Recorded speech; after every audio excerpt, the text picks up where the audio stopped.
Want to print parts with high impact resistance? Try printing with nylon instead of PLA to produce parts with high durability and stiffness. PLA is brittle, leading to parts with poor durability.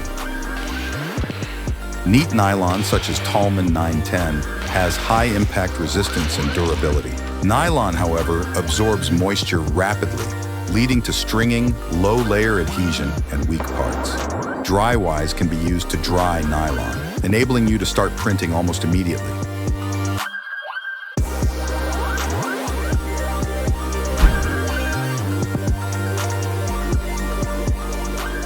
Drying whilst printing results in higher quality finish and optimal mechanical properties.